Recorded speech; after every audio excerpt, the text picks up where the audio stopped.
In today's video, I'm going to teach you how to manage permissions in Claude Code CLI. By the end, you'll know exactly where to find the permissions controls, what each section means, and how to keep your development workflow both safe and convenient. Start by opening your terminal. This is where you'll run the Claude Code command line tool.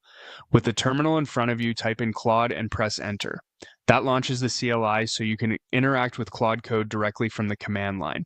Once it's running, type in permissions and press enter. This brings up the permissions view, which is essentially a dashboard for what Claude Code can and cannot do on your machine and within your workspace. From here, you can manage the permissions.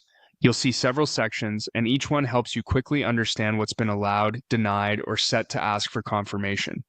The recently denied section shows all recent permissions that have been denied. Think of it as your audit trail.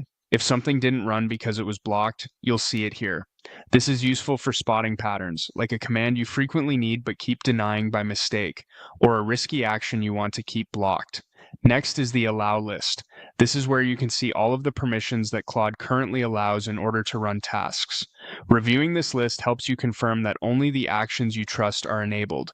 If you notice anything you no longer need, this is a good place to tighten things up so the tool asks for approval more often. You'll also see the ask option. Here you can add a rule so that Claude always asks before executing a particular type of action. Use this when you want to pause for confirmation on sensitive operations, like modifying files, running shell commands, or accessing external resources, so nothing proceeds without your explicit go-ahead. Then there's the deny permissions section, which lists everything you've decided to block. Keeping an eye on this area ensures those blocks stay in place and reminds you why certain actions won't run automatically. Finally, check the workspace permission. Claude Code can read files in the workspace and make edits, especially when auto accept edits is on.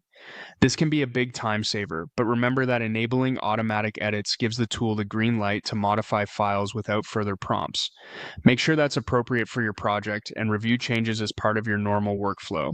That's it. You've navigated the permissions in Claude Code CLI and learned how to keep control while staying productive.